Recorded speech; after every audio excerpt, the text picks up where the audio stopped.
Welcome to TradeTheNBA.com. This is John. This report is for the 20th, and as we get ready to head into, the holiday weekend, I think we're going to start to see a little bit more of a shrinking of volume. That doesn't necessarily mean that volatility is going to be off. Currently, there's not really anything going on that's generating any huge excitement other than massive, impeachment hearings, but that doesn't seem to be producing net results. That could always be a surprise in there, and that would create a significant move. Now we can see where we've been at positive extremes on a daily since right around here, the low around 95 range. Now the ABM yellow is above that, so it gives clear defining lines. We've been in this small weakness within the broader bull run. Everything's been tracking perfectly. NQ, much stronger. A little bit more of a fade off here with the steel, but that you didn't have that cross above and below doesn't generate the same kind of effect from a weakness standpoint, because it's a relationship between the bulls and the bears. Here we have the euro flattening out off of this. We knew that we were going to get a higher pivot, but we do have the dip below the red line that will have to be satisfied, which means we're probably going to come back and test this low range right around the 109, which still keeps us within par of the expectations, though we're towards the low side of it, which down here 108 range would be like the very bottom where you get into crisis mode, at least from a Fed standpoint in that, because they're trying to keep things bolstered. And you can see that there's been a huge amount of liquidity input, and this is where we get a little more concerned. Big drop in oil because of huge crude buildup. Question is, one time, all right, you can get a little bit upset. The question is, does that continue? And if it does, then I think that not only do you see oil make a cascade, but I think you'll see the market suffer, because that's an indication that there's broader weakness globally, and that's the biggest concern everyone's looking at. Will it get worse in Europe than it already is, and the U.S. is slowed enough to where, and this is interesting given, Trump having the Fed chairman in there and talking about negative rates and what that would do. From a gold standpoint, that will cause gold to climb dramatically, though we're not going to see that off of this reading, so a little time off before that takes place. Because again, yes, you have the oversold, but rejection of green and cyan at this key spot, below the red line, and you're still below negative 13 with the DOC red, which makes it hard to get moving. This weakness coming through prompted also the 50K, but not before the 50K. Now this is the T program, has that little extra, though that's not the one. You can see we've reached all-time equity highs so far for the year. Staggering number. Takes the profit factor up to 1.62. This going from 2016, so 3-year period, but that's still pretty impressive overall. Not bad from a profit factor standpoint, and you can see the alteration has been the adjustment on entry criteria is really the key, because that limits the most from a downside, and still making adjustments and improvements. Been working through a few things. It gets a little bit more complicated when we're talking about this reset component and how to define it from a logic standpoint for the computer. It's kind of easier for us to see it, and when things transition, not so much when it comes to putting it all into code. It's a long process.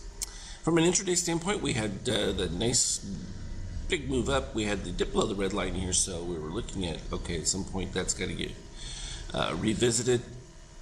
Strong push came through here. We ended up with the green over, and even when the steel crossed back below, it wasn't because we had a crossover situation, much like here where you pop up and boom, comes down, and that was the first DOC reading there with the spike of orange.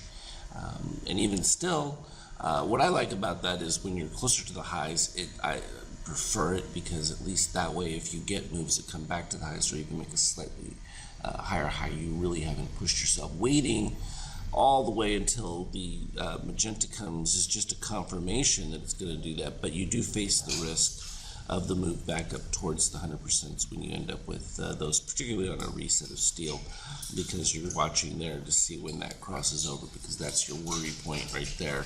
Do you have orange also dipping down at that spot? In this case, no, which led to what? Yep, continuation.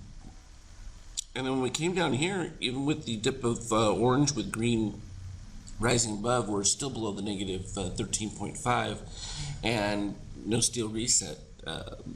Not even above the 13.5, I would have been more concerned at that point. That's why I was just like, okay, using 38%, we'll follow it a little longer and see if we get a higher pivot, which is what we started to get right down here, and that was a much cleaner.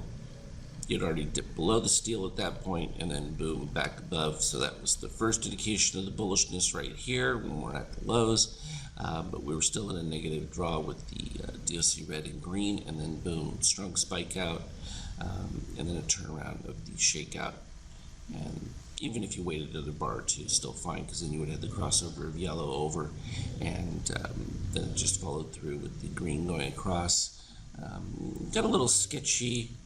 It was right about here where the steel dips below, but it's still below red. It's just that's an early warning. Not really something I would jump on just yet until I get the confirmation of the rollover of red DOC, and that happens there. And then we kind of ended up in sort of a muck point. I was pointing this one out as it was happening, and then we just kind of like went into sideways nothingness. Still took us back up to the peaks, where we ended up with that strong rejection of cyan and green. Love those. At the same time, steel dipping, orange rising, all good. It still took another 5 or 6 bars before you get a secondary magenta, which is the much clearer, with the full breakdown of the shakeout, and that led to boom, the dip below the 3117, which was an algo level that we had, and supported right on it pretty nicely right through this area. That was also part of the breakup. Then once below it becomes a little bit of a cap. We're going to test it up again, and we dropped down to a 3109 level that we had before. I don't know why that's in yellow. Let me change that to the red color. There we go. And so that's the general relationship of things right now. We have another algo level down at like the 3103 range in that. But I think it's just going to be bouncing around in between. Everyone's looking for news, anything coming out of the hearings, something to capture a catalyst. But as we move towards the Thanksgiving break, I think that if there's nothing, any real shocking situation, I think we're likely to just continue to have these little bit of ranges that make it nice for intraday trading, but broadly still support that overall bullish daily. And that's really the key, is that the broader trend is still to the upside, and so you have to wait for some catalyst to sort of change before you can just arbitrarily suggest that things are going to turn around and go a different direction. As always, though, I will keep putting up charts and update you with anything new. Trade well.